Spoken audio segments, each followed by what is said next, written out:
And joining us now is Carla White at the V&A Waterfront, a PR and communications manager there. Carla, thanks so much for joining us. Just to allay any fears, we are getting contradicting views and reports around the alerts that has been issued by Australia, now the third country in line with the US and the UK citizens. What can you tell us?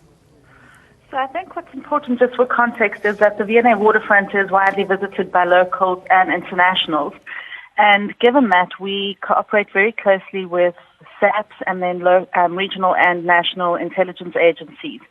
Based on any information we receive and any recommendations, we will then institute the necessary action. We also have increased SAP's presence on site as well as additional vigilance. And from our side, while I can't give the details of the measures we've implemented, we certainly have taken steps to ensure that the threat is mitigated to the best level that we can. All right, but just in terms of warnings for your patrons to be vigilant, of course, if they were to see any unattended baggage, that kind of thing, what kind of communication are you giving out without necessarily fueling any panic? Well, I would say that, the advisories issued by firstly the US, followed shortly by the UK and then Australia, have certainly done the job of spreading the word. So we've also got to find balance to achieve. It's business as usual down here at the V&A Waterfront. People are running businesses, people are visiting, people are going about their daily tasks. So we don't want to institute an unnecessary level of panic. So what we are doing is we're very open to conversation on social media. We're still doing email inquiries as well as telephonic inquiries. So just keeping all the channels of communication open.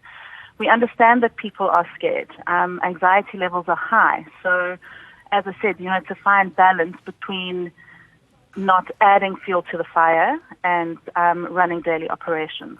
But in terms of just access to media and very graphic images, the recent Brussels and Paris bombings and in the most recent history, the 9/11 bombings, that of course people will be on edge. So is there anything over and above just being vigilant and going about your day-to-day business that you can advise our commuters and patrons to observe? Well, I think you've hit the nail on the head. It's just an added level of vigilance, taking note of your surroundings. It's not to instill a sense of panic, because I think that's already been achieved.